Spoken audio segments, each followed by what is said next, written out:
Good evening and welcome to the channel. Tonight's episode is the final episode in my cleaning out my freezer series. I have one last item to clear out before I can start packing my freezer with more things that I find on clearance. So tonight, if you'd like to see me process these Brussels sprouts, stay tuned.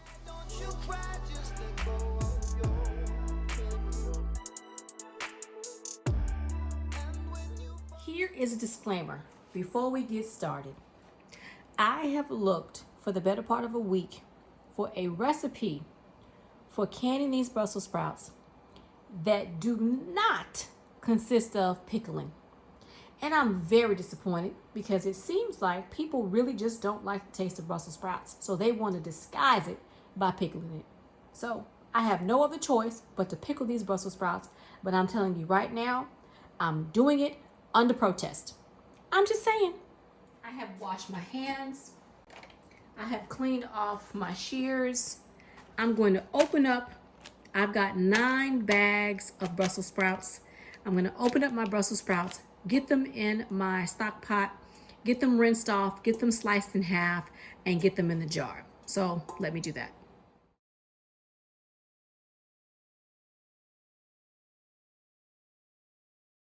Full transparency, I had 6 bags of previously frozen store-bought Brussels sprouts. Can you guys see that?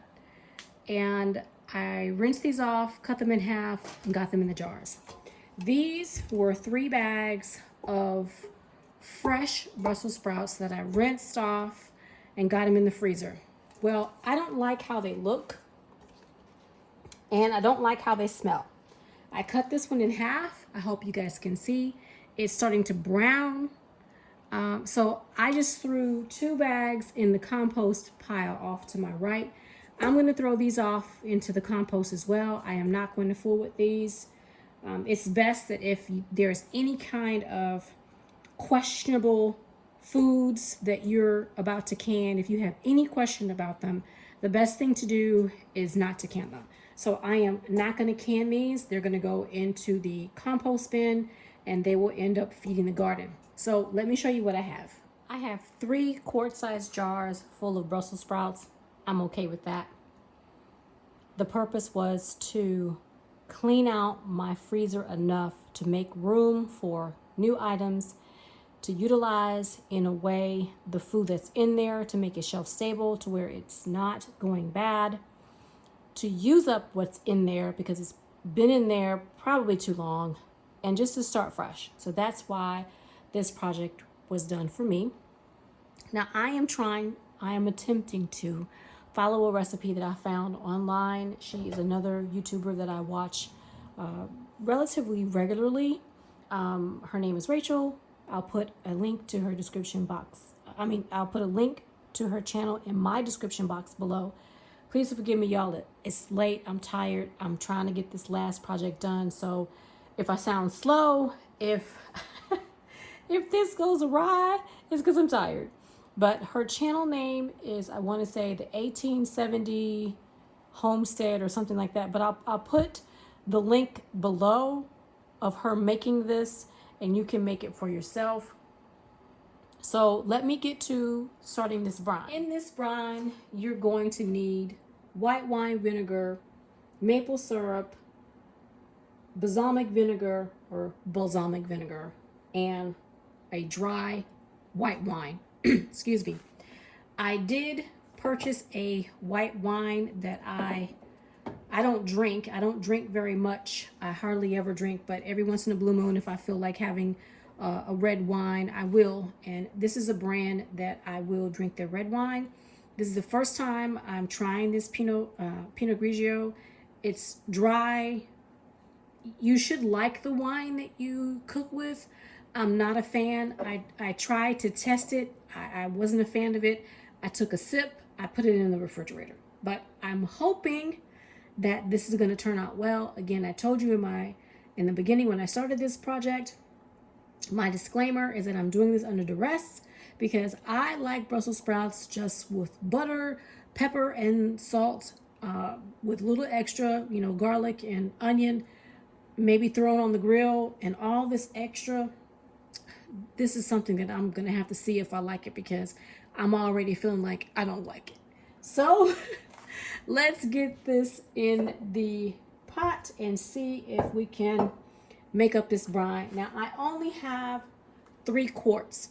Now in a quart you have 2 pints. So that's 6, 2, 4, 6. I've got 6 pints in these 3 quart jars. So I've got to do some math.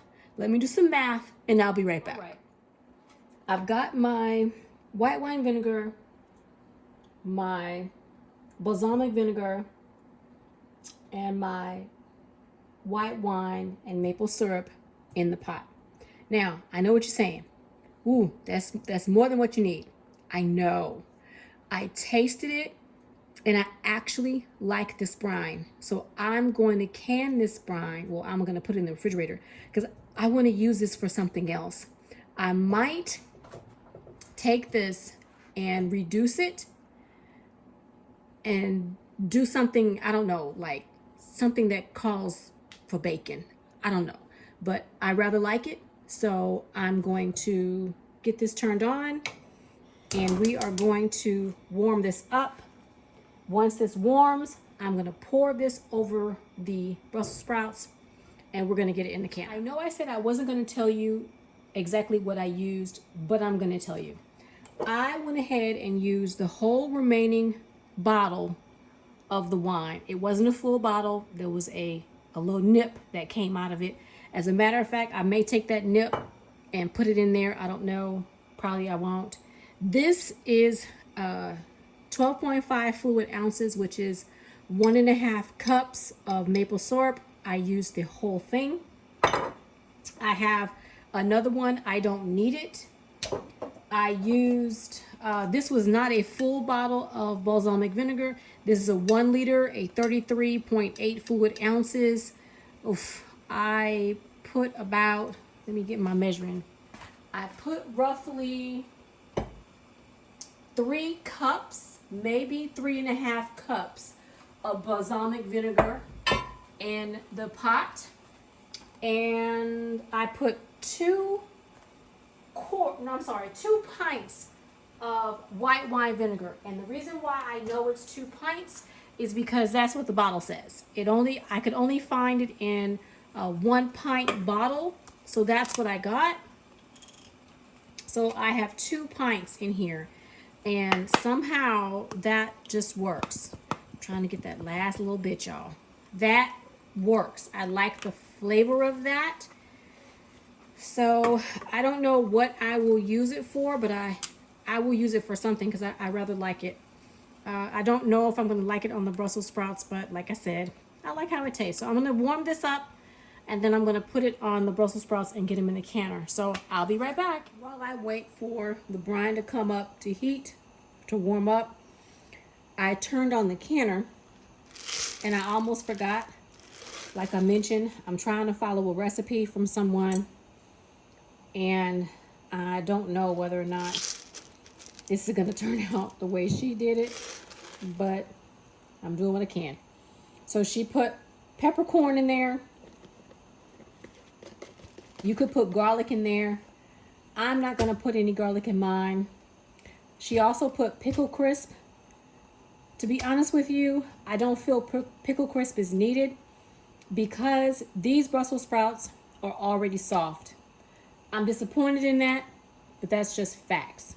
So I don't need to put pickle crisp because it's not going to crisp anything. They weren't crispy. So I'm not going to put the pickle crisp. So I'm just going to wait until the brine heats up and then I'm going to fill my jars. Change my mind. I am going to put pickle crisp because I'm not putting any lemon. So I'm just going to put a little bit of pickle crisp in here. I just want to make sure that everything is safe. So I'm just putting a little bit of pickle crisp. And now we wait. My brine is nice and warm through. I hope you all can see. The heat is coming up off of it, the steam. I'm going to turn my stove off. I don't need it to be boiling, boiling, boiling hot. I'm not cooking it, I'm just warming it up. And it, as you can see, I hope you all can see, it's hot. It is indeed hot. So I am going to make sure that I stir each and every time before putting it in the jar. It smells lovely. And I'm going to jar it up.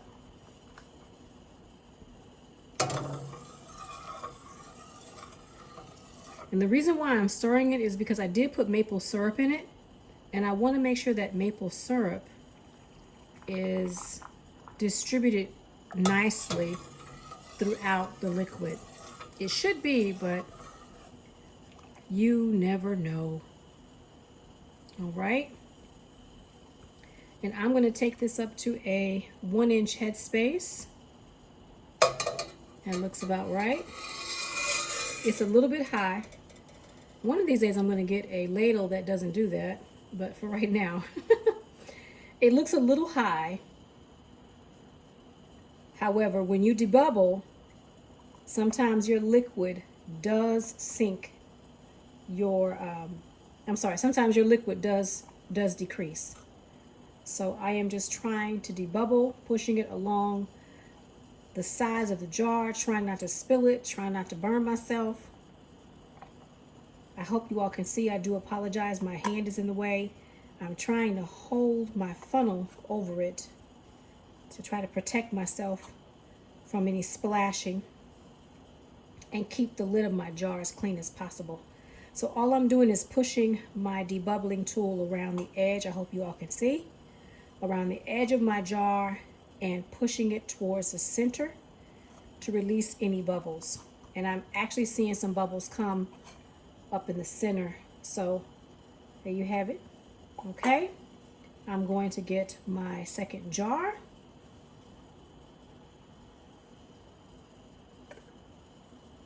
Put this off to the side. I am going to clean the rim.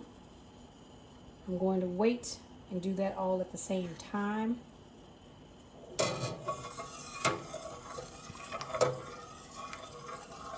I hope you all can see.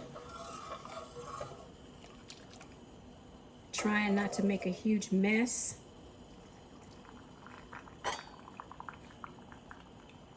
I'm really hoping this turns out well.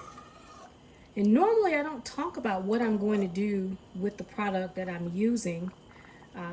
With the product that I've canned. I don't generally tell you what I've done with it or what I'm doing with it. I don't generally show you. But what I will do when I am about ready to eat this is I'm probably going to put it in a pan and kind of put a little bit of a char on these Brussels sprouts and make this brine kind of ooey gooey as it is breaking down in the pan, if that makes sense, because it has the sweetness from the maple syrup. It is going to condense down. So I'm hoping that that will end up being a good way to eat this. So I'm just debubbling. Now I'm not going to take you all through this all the way. You've seen me debubble before, and I think if you're new here, you kind of get the idea. So I'm going to move on and finish off my jars, and then I'll be back. The word I was looking for that I could not pull out of my brain was glazed, not ooey gooey. But I like ooey gooey too. So what I'm going to do is I'm going to can this brine, because believe it or not, I actually like the flavor of it. So I'm just taking some white vinegar distilled and I'm wiping off the rim. My jars are clean. I have no cracks or chips. Lids are new. Ooh, talkative tonight. So I am going to clean off the rims of my jars and get them in the canner. But tonight we're going to do something different, something I've tried 2 times before. This will be my 3rd attempt at this, and I am going to put some information on this, what I'm about ready to show you all, in the description box below. This might be considered rebel canning. Do this at your own risk. I have tried this out twice, and I will no longer water bath can the traditional way because I found this way works best for me. So far, I've had no failures with my jars. My food is fine. So I'm going to talk to you all about what I'm about ready to show you in just a moment. Let me get these prepared and I'll be right back. I have out my 16 quart pressure canner, but I'm not pressure canning. I am going to be steam canning in this canner. It is hot. My jars are hot. I have 4 quarts of water in my canner. I am going to load my canner with my jars. So let me do that. Place my jars in my canner. Remember, 4 quarts of water. If you're going to pressure can in a Presto, doesn't matter if it's 16 quart or 23 quart, you would use 3 quarts of water. But when you're steam canning, you're going to use 4. Also, when you're canning fish, you're going to use 4. I'm going to place my lid on as if I am pressure canning. This is going to take me a minute. Y'all already know. I don't know why this takes me. There we go. Whew. I've already checked my gasket. I've looked through my vent pipe, and everything is how it should be. My locking mechanism is tight. It will pop up. Now let's explain steam canning, how I've learned how to do it recently in your pressure canner. Now, you've seen me close the lid, right? What you're going to do now, my eye is on high. I am going to allow this to come up to a steam like you would if you're pressure canning. The security valve is going to pop up, and this is going to rip-roar steam. Now, what you're going to do is you're going to leave this just like that. As soon as it begins to really steam and you can hear it really roaring in there, in your jar, in your canner, it is bubbling severely. You're going to turn your eye down just a tiny bit. You don't want it to be excessively boiling, but you do want it to boil. You want to keep that high pressure steam. You want to make sure that that locking mechanism does not fall, and you're going to turn your canner on for whatever time you would be water bath canning.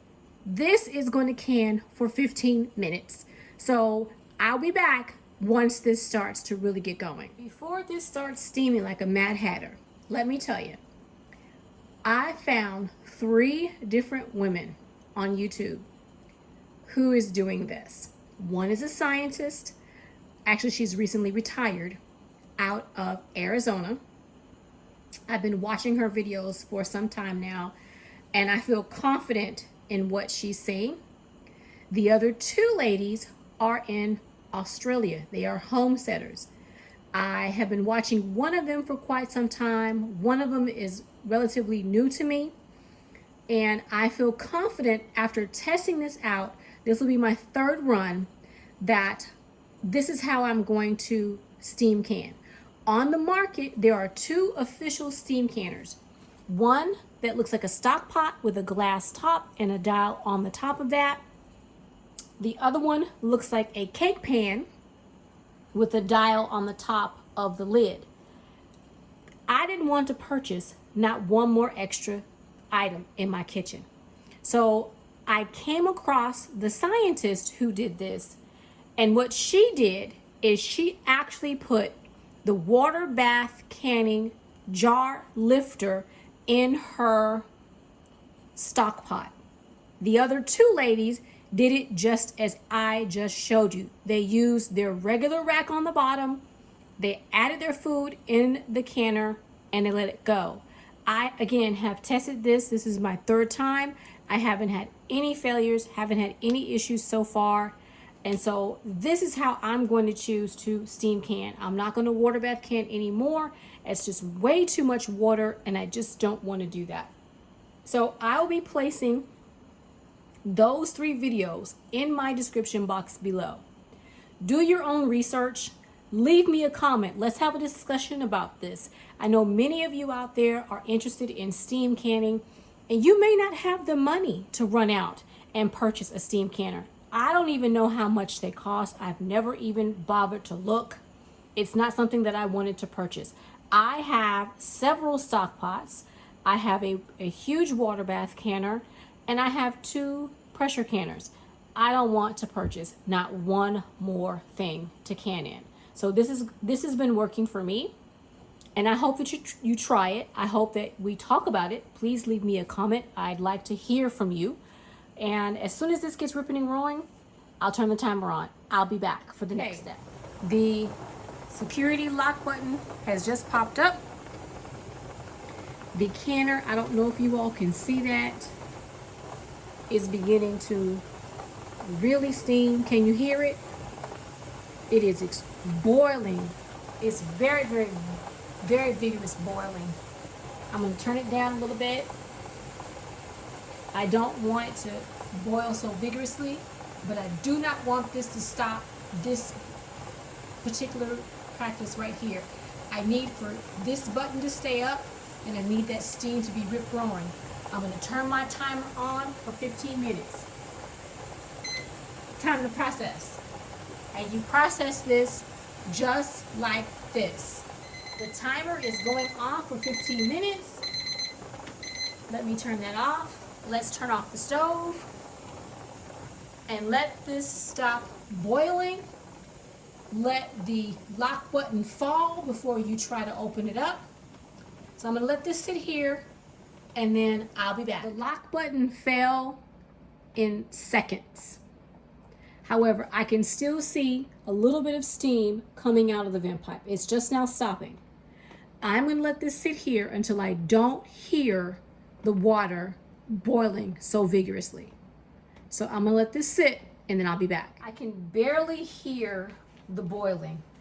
I know it's probably still boiling. I know it's hot. So I'm going to open this up away from me, put the lid back down a jar, and let it sit for 5 minutes.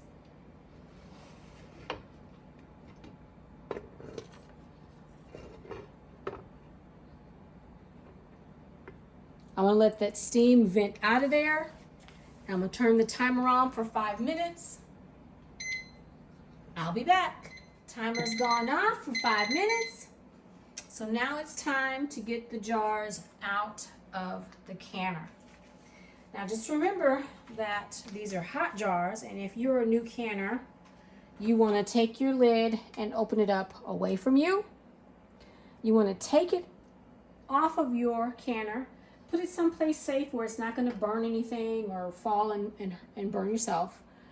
It looks like I have some siphoning, which is a bit disappointing, but you know, that's the way the cookie crumbles. It was rip-roaring there for a minute. Oh, did you guys hear that? That one just sealed. Looks like it might be the only one that sealed, but it did seal. So I'm going to get it out. Hopefully I don't have any broken jars. Now, you do not want to dip or bend your jar in any way. You want to take it out straight, and you want to move it directly to your wherever you're putting your jars to let them rest. I have them on a cutting board and a dry rack so that it doesn't mess up my countertops. Because if you dip your jars, you could mess up your seal, and you don't want to do that. And I understand that some don't want to see water on top of their jars. It will evaporate, no worries there. So let's see how these look. Look at that. Ooh, interesting. Did you guys hear that? Another jar has sealed. Oh my goodness. I hate to see dirty water. And there we go. And so far so good. No broken jars, which I'm very pleased at.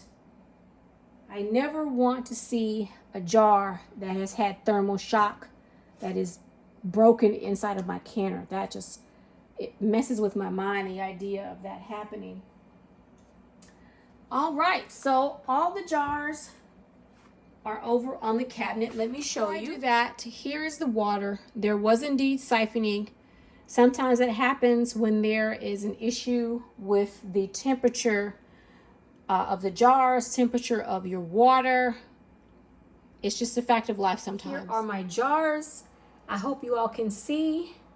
That one is really boiling. There we are. And I can see this is one that has siphoned. They were all at 1-inch headspace, so that one might have had, oh, I know. This is the one that did not have enough Brussels sprouts. That's the one I planned on putting in the refrigerator. It's my test jar. So it's probably because there wasn't enough Brussels sprouts in there and they were floating around and they probably pushed up against the top of the lid. But that's okay. It was my test jar. That one's going directly into the refrigerator anyway to be eaten. But I wanted to practice, and that's my practice jar. But here are my Brussels sprouts. I have 3 quart-sized jars of Brussels sprouts. That's a half, that's more like a pint. And that one just sealed. And I have 2 quarts of brine. How exciting. I am getting food on the shelf, and it is going to be an amazing fall and winter season. I hope you all enjoyed this video. I hope you do leave me a comment. I hope you try, if you so choose, to water bath, well, no, steam can this way. Don't forget to check out those links I'm going to drop below, and I'll see you either in my kitchen or my garden real soon. Good night, y'all. I am exhausted. Bye for now.